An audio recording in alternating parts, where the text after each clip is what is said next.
En el año 1968, y cuando agosto llega a su fin, en Medellín, Colombia, sacerdotes de toda Latinoamérica se reúnen en la segunda conferencia del episcopado. Durante el encuentro, se difunde un texto llamado Carta a los Obispos de Medellín, elaborado por el Movimiento de Sacerdotes para el Tercer Mundo. Esta organización, que agrupa a 400 curas argentinos, promueve un acercamiento de la Iglesia hacia los pobres y los oprimidos del continente para intentar modificar su realidad.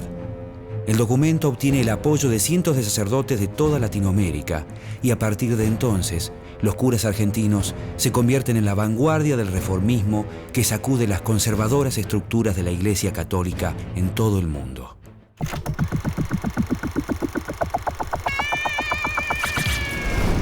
El pueblo está firme y decidido a construir su destino por más represión que se aplique.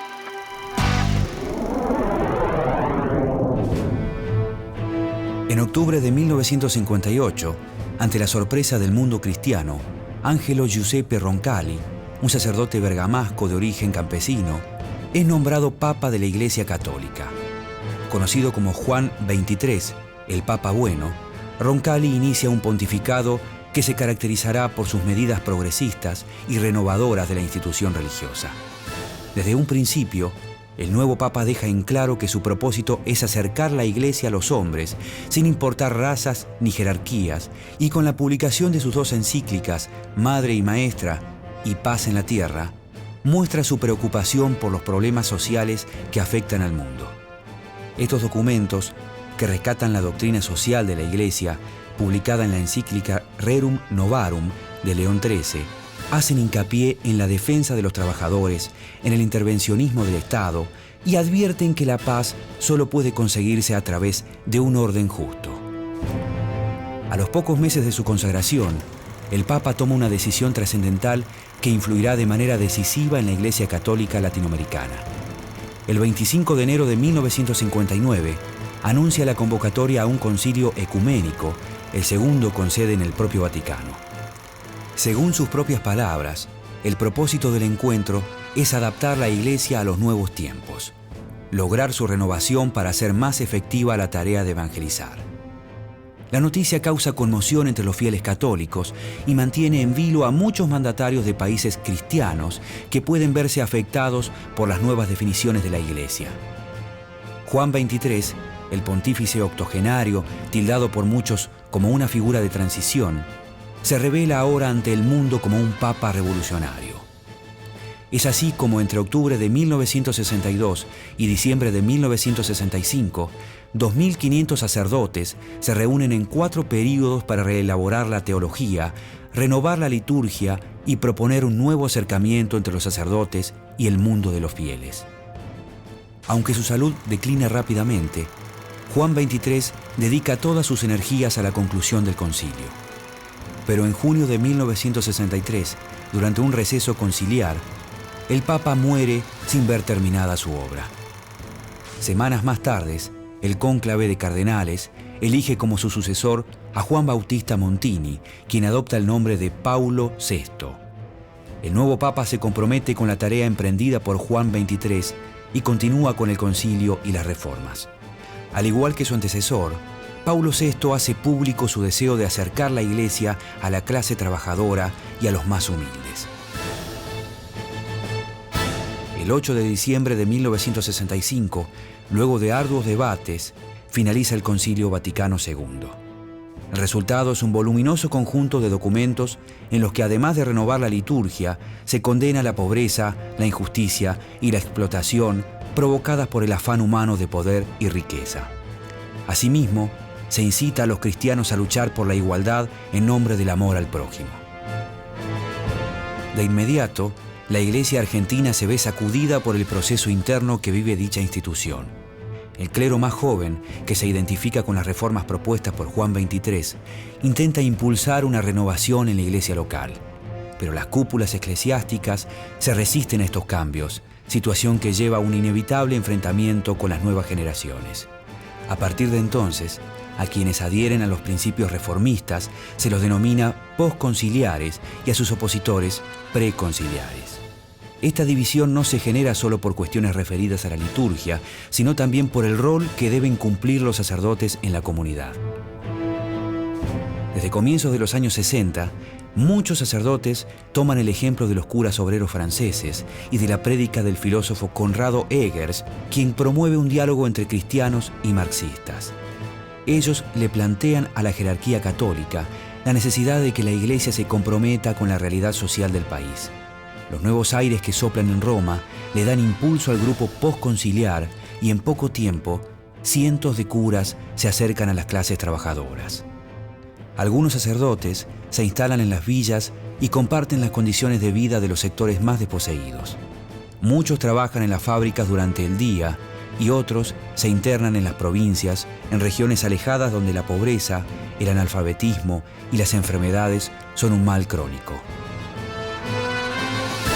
Por ese entonces comienza a destacarse entre los postconciliares el padre Carlos Mujica, quien con el tiempo se convertirá en uno de los principales voceros del grupo. Mujica es un sacerdote jesuita proveniente de una familia de clase alta que ha optado políticamente por el peronismo, al que asocia con la causa de los pobres. Yo pienso lo siguiente, que hay dos modos de comulgar con el humilde y con el pobre, que es uno de ellos, radical, diría yo, que es asumir directamente la condición de la clase trabajadora, y realmente yo admiro a aquellos que lo han hecho, ¿no es cierto?, sacerdotes, por ejemplo, sacerdotes obreros o otros estudiantes que incluso entran a trabajar en una fábrica para vivir ellos mismos todos los sufrimientos que sufre interna y propia de la clase trabajadora. Pero pienso que los que no tienen el coraje o la valentía de hacer eso, los que no lo tenemos, por lo menos tenemos que asumir a nuestro pueblo con todas sus miserias y sus grandezas, sus pecados y sus virtudes, pero asumir su lucha. Entonces, en la medida que yo asumo esa lucha con él, por amor, me voy haciendo el pueblo con él. En 1966, la situación política del país agudiza los conflictos internos de la Iglesia. Ese año, las Fuerzas Armadas derrocan por medio de un golpe de Estado al presidente Arturo Illia.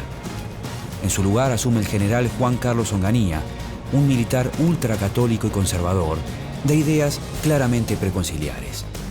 Desde un primer momento, Onganía recibe el apoyo de la jerarquía católica, situación que recrudece el enfrentamiento interno de la Iglesia. Los llamados curas obreros protestan por las estrechas relaciones entre los obispos y el gobierno de facto. A su vez, mientras se prohíbe la actividad política en las universidades y los partidos, en ciudades como Córdoba, muchas parroquias se convierten en refugio y lugares de discusión y debate para los sectores que más sufren la represión del régimen. El 28 de marzo de 1967, el Papa Paulo VI publica la encíclica El progreso de los pueblos, documento en el que profundiza los conceptos de cambio del Concilio Vaticano II. Allí denuncia la grave situación que viven los países del tercer mundo y la falta de solidaridad de los países desarrollados. Las críticas a la aplicación del capitalismo en Latinoamérica y a la relación con el concepto de violencia institucionalizada sacuden la Iglesia de esa parte del continente. L'uomo di oggi si è accorto che tutta la costruzione del sistema economico e sociale che egli faticosamente costruisce con superbi risultati pratici minaccia di diventare la sua prigione e di privarlo della sua personalità per assimilarlo ad uno strumento meccanico della grande macchina produttrice, la quale, mentre offre numerosi e meravigliosi miglioramenti esteriori, lo assoggetta ad un colossale apparato dominatore. En el apartado 23, el Papa advierte: la propiedad privada no constituye para nadie un derecho incondicional y absoluto. No hay ninguna razón para reservarse en uso exclusivo lo que supera la propia necesidad, cuando a los demás les falta lo necesario. Movidos por el compromiso con los países pobres que transmite la encíclica de Paulo VI, 18 obispos de distintas naciones del tercer mundo se reúnen y publican un documento que conmociona nuevamente el ámbito católico. Conocido como el Manifiesto de los 18 Obispos e inspirado por el sacerdote brasileño Helder Câmara, este escrito condena duramente al imperialismo, habla de la necesidad de terminar con el capitalismo y hace una clara definición en favor de los pueblos pobres y de los pobres de los pueblos. La tarea de la Iglesia siempre debe ser la misma, debe ser fiel, seguir fielmente las enseñanzas de Jesucristo, que vino a evangelizar a todos los hombres, pero que siempre se movió porque Él era pobre desde los pobres. Por lo tanto, la misión de la Iglesia debe ser anunciar a todos los hombres que son hijos de Dios, que tienen que luchar por su dignidad de seres humanos. Por lo tanto, acompañar al pueblo en la lucha por la liberación nacional e interpelar a los ricos, a los poderosos. Con el correr de los meses y durante todo el año 1967, las fricciones entre la jerarquía y los curas progresistas se acentúan. Los sacerdotes no solo critican la actitud de la Iglesia ante la política económica y represiva de la dictadura, sino que participan activamente en los conflictos sociales que se multiplican a lo largo del país. El trabajo en las fábricas y en las villas, la organización de las comunidades y la suspensión y modificación de rituales tradicionales como bendiciones y procesiones, por considerarlos un acto de superstición y no de fe, incomodan a muchos. Es por eso que las quejas de los católicos conservadores y de los miembros del gobierno no se hacen esperar. A comienzos de 1968, varios curas obreros de la diócesis de San Isidro son trasladados y otros, de nacionalidad española, se ven obligados a retornar a su país. Estos castigos se repiten en todo el territorio nacional y en varios pueblos de la provincia de Santa Fe se originan graves disturbios por la resistencia de los fieles a aceptar los traslados de sus párrocos. Al cumplirse un año de la encíclica El progreso de los pueblos, un grupo de sacerdotes se inspira en este documento para criticar al capitalismo y a la jerarquía argentina por su falta de compromiso con la situación de los más humildes. Poco tiempo después, los sacerdotes difunden a la opinión pública argentina el mensaje de los 18 obispos del Tercer Mundo y recogen más de 300 firmas de adhesión de curas de todas las provincias. Los medios de comunicación se hacen eco de este fenómeno y comienzan a referirse a ellos como los curas del Tercer Mundo. Nosotros somos sacerdotes de la Iglesia Católica y entendemos que toda nuestra acción es totalmente coherente con lo que enseña hoy el Papa Pablo VI y el Magisterio de la Iglesia, pero un movimiento que entiende que hay que llevar a la práctica las enseñanzas del Magisterio, hay que denunciar las injusticias y hay que acompañar a nuestro pueblo, como dije antes, en esta lucha para que el pueblo se ponga de pie totalmente en nuestra patria. En una palabra, como dice el de la Cámara, tenemos siempre que ser la voz de los que no tienen voz. En todo el país, estos sacerdotes se contactan y forman grupos de discusión, de donde surge la iniciativa de crear una organización que permita estudiar los nuevos documentos de la Iglesia y aplicarlos a la realidad argentina. Sus integrantes se hacen llamar Movimiento de Sacerdotes para el Tercer Mundo y en mayo de 1968 llevan adelante en Córdoba el primer encuentro nacional en el que participan 21 sacerdotes. En agosto de 1968 se lleva a cabo en Medellín, Colombia, la segunda conferencia del Episcopado Latinoamericano. El movimiento redacta una carta que envía a Colombia y que se da a conocer durante el encuentro. Este documento, titulado Carta a los Obispos de Medellín, obtiene el apoyo de cientos de sacerdotes de distintos países latinoamericanos y tiene como tema principal la violencia que existe en la región. Pero advierten que no se debe confundir la violencia estructural y represiva de los opresores con la justa violencia de los oprimidos, que se ven obligados a recurrir a ella para lograr su liberación. Nuestro pueblo sencillo y humilde es profundamente pacífico. Lo que sucede es que nuestro pueblo, ese pueblo humilde y pobre, es el que padece terriblemente la violencia. La violencia de ir con el diario bajo el brazo cada día a preguntar si se consigue trabajo. Cada vez que viene una persona a ofrecerme a mí trabajo, yo agarro el micrófono de la capilla y llamo a las 6 personas y se presentan 60. La violencia de no saber qué le va a dar de comer al día siguiente. Lo que yo pienso es que mi pueblo es profundamente pacífico, pero tiene paciencia, y la paciencia tiene un límite. En diciembre de 1968, poco antes de Navidad, 21 sacerdotes del Tercer Mundo realizan un controvertido acto de protesta en Plaza de Mayo, en el que denuncian el modo violento y discriminatorio con que el gobierno de Onganía quiere erradicar las villas de emergencia en Buenos Aires. El día de Navidad, en muchas parroquias, los fieles realizan ayunos y no se celebra la misa de gallo como signo de protesta.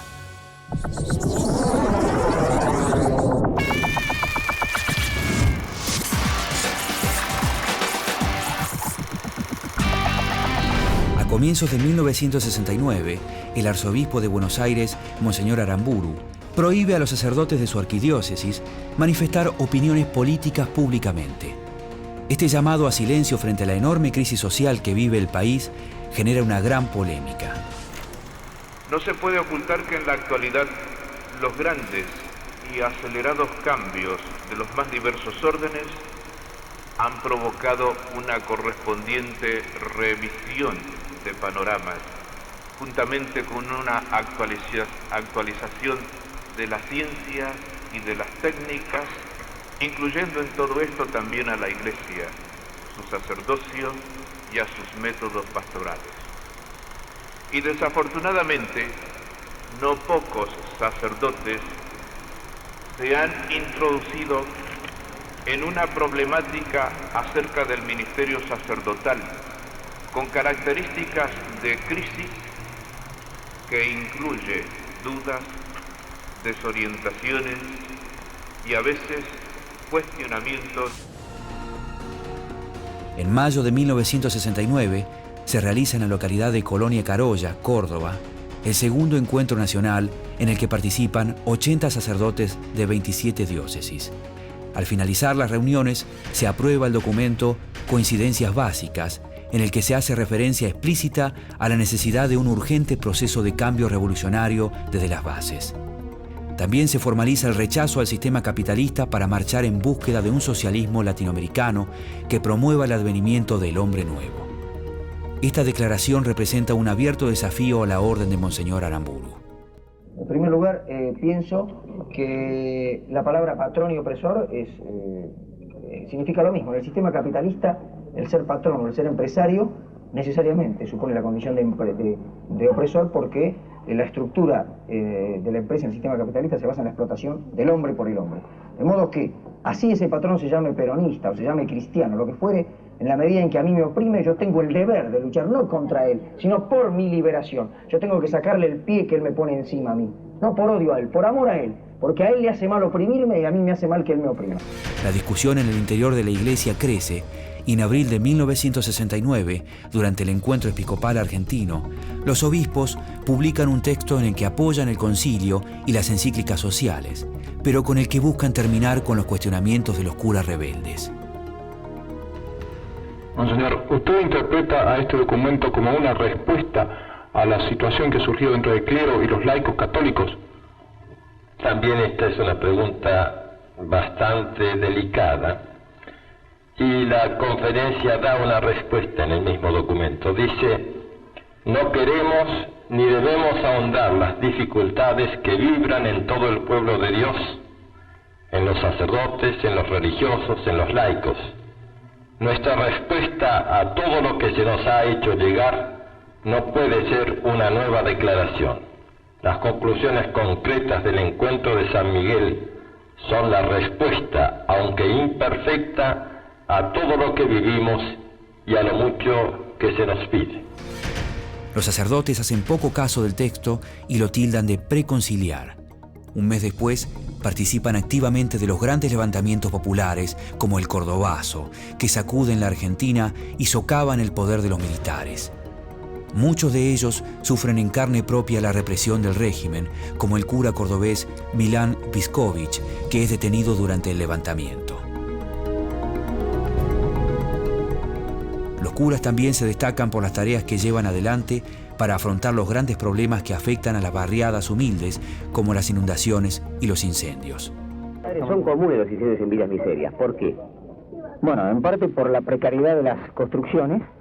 ¿Hay negligencia en los habitantes? En absoluto. Lo que pasa es que si hay gente que está ganando sueldos de hambre, que quiere que hacen lo que pueden para poder subsistir. Por eso nosotros insistimos, yo formo parte del equipo pastoral de sacerdotes en la villa de emergencia, que cuanto antes se facilite la mejora de los barrios, ¿no es cierto? Es decir, que se pueda realmente facilitarle a la gente que puede tener casa de material. Gracias a que esta era una casa de material, el incendio no se siguió extendiendo. Si no, quién sabe las iglesias espantosas que hubiéramos tenido que experimentar acá. ¿Cuántos habitantes hay, padre, en esta villa? Bueno, en la zona 31 hay cerca de 40.000 y acá cerca de 10.000, ¿no? En su totalidad, y perdóneme la pregunta, ¿gente de trabajo? Totalmente, gente trabajadora, gente que realmente, en muchos sentidos me da a mí el ejemplo, le digo honestamente, ¿no? Yo hace ya 7 años que ando por acá, de modo que no soy un recién llegado ¿no? Y gente realmente... Y ayer se vio una solidaridad maravillosa, ¿no?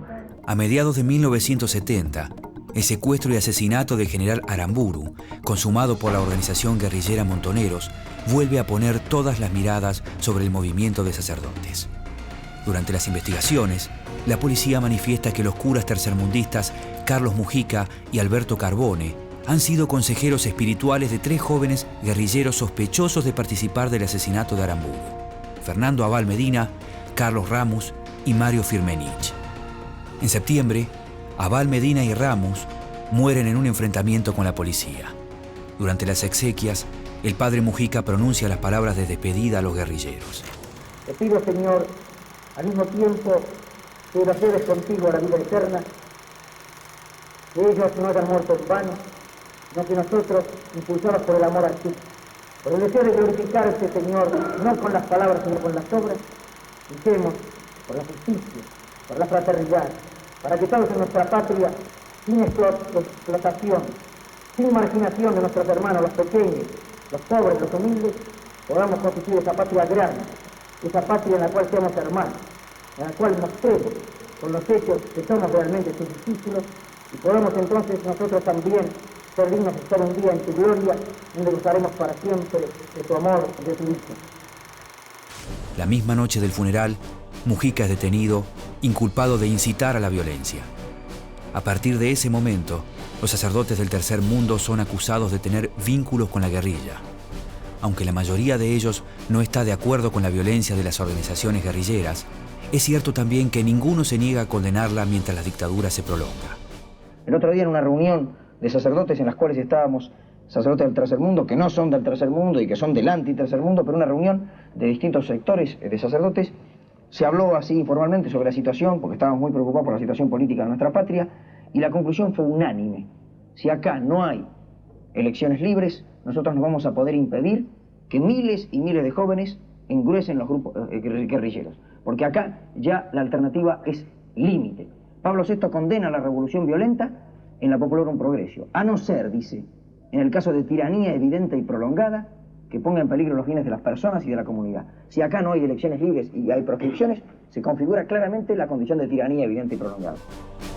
En 1971, en la localidad de Carlos Paz, se lleva adelante un nuevo Congreso tercermundista. El eje del debate se centra en la opción política por el peronismo. Muchos de los curas consideran que como movimiento de base popular, el peronismo tiene un potencial revolucionario y es el camino que llevará al país hacia el socialismo. A finales de 1972, las cárceles argentinas están abarrotadas de presos políticos, entre los que se encuentran decenas de curas tercermundistas. El movimiento realiza una importante tarea de denuncia y acompaña a los familiares en las manifestaciones de protesta por los asesinatos y torturas que se suceden en las prisiones de todo el país. Padre Bernaza, concretamente usted me da los motivos de la manifestación, esta manifestación contra la ley. Son familiares de presos políticos que vienen a reclamar un justo trato para los detenidos. Allí en el memorial se detallan, aunque sumariamente, las arbitrariedades a los que son sometidos estos detenidos, contra lo que prescribe la ley, la Constitución argentina, ¿no es cierto?, que pide que las cárceles sean para seguridad y no para castigo, y el trato que por muchos testimonios sabemos reciben estos detenidos es realmente inhumano. En noviembre de 1972 se anuncia el retorno de Perón al país luego de 17 años de exilio. El padre Mujica se encuentra entre las personas que viajan en el charter a Madrid en busca del líder. En diciembre, el general Perón recibe en su casa de Gaspar Campos a 60 sacerdotes tercermundistas. El mensaje de Perón es ambiguo y mientras un grupo mantiene sus expectativas en el líder, otra parte se desilusiona con sus palabras, que no muestran ninguna intención en transformar radicalmente las estructuras sociales y económicas del país. Durante la campaña electoral con vistas a las elecciones de 1973, muchos sacerdotes apoyan el proyecto del candidato peronista Héctor Cámpora. Con la llegada del justicialismo al gobierno, los sacerdotes profundizan su trabajo de organización en las comunidades, ligados en muchos casos a estructuras partidarias. Bueno, la principal finalidad es aglutinarse en el movimiento que expresa al pueblo argentino, al pueblo trabajador fundamentalmente, que es el movimiento peronista, para trabajar desde abajo, es decir, desde el pueblo en la remodelación de las villas para constituirlas en barrios obreros. Todos sabemos que el drama más pavoroso en este momento de la vida de nuestra patria es la falta de fuentes de trabajo. Y pensamos que la creación de esta cooperativa, que es una iniciativa de los villeros, puede solucionar este problema e ir dando solución al problema también importante que es el de la construcción de las viviendas, teniendo en cuenta el sentir de los mismos que la van a habitar. Sin embargo, con el transcurrir de los meses, las disputas entre los sectores antagónicos del peronismo comienzan a mostrar una cara diferente al proyecto revolucionario que proponía y esperaba el tercermundismo. En septiembre, Perón asume por tercera vez la presidencia e inmediatamente abandona la retórica socialista que tanto había seducido a los curas tercermundistas. El marcado giro hacia la derecha que toma el gobierno provoca que gran parte del movimiento de sacerdotes para el tercer mundo retire su apoyo al peronismo. Solo un pequeño grupo liderado por Mujica se mantiene políticamente al lado de Perón. Desde finales de 1973, los grupos parapoliciales dirigidos por el ministro de Bienestar Social, José López Rega, comienzan a atentar contra militantes populares, gremialistas y estudiantes.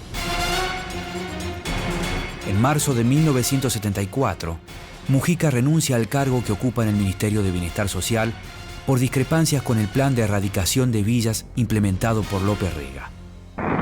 Esta aclamación que ustedes acaban de hacer me autoriza a poner en la renuncia que es a pedido de los compañeros villeros. Por eso no se la voy a leer y ustedes después exclamarán si están o no de acuerdo.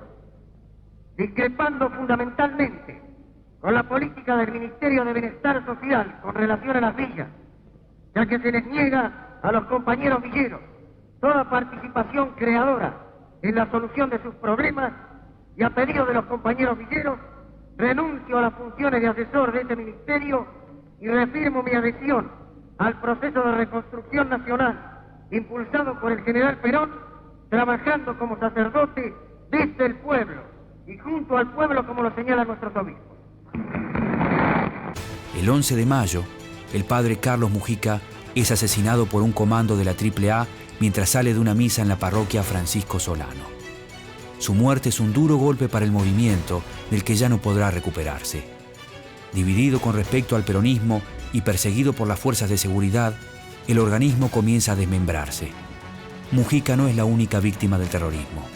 Más de 20 sacerdotes mueren en los meses siguientes en manos de los grupos parapoliciales y de las Fuerzas Armadas. Luego del golpe de Estado de 1976, decenas de sacerdotes deben optar por el exilio para salvar sus vidas.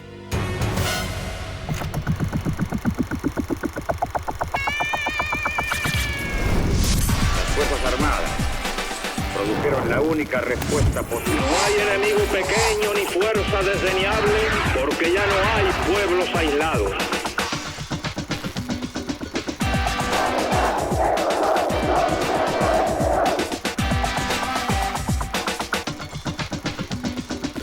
Hemos llegado a la Revolución Argentina. El pueblo está firme y decidido a construir su destino por más represión que se aplique.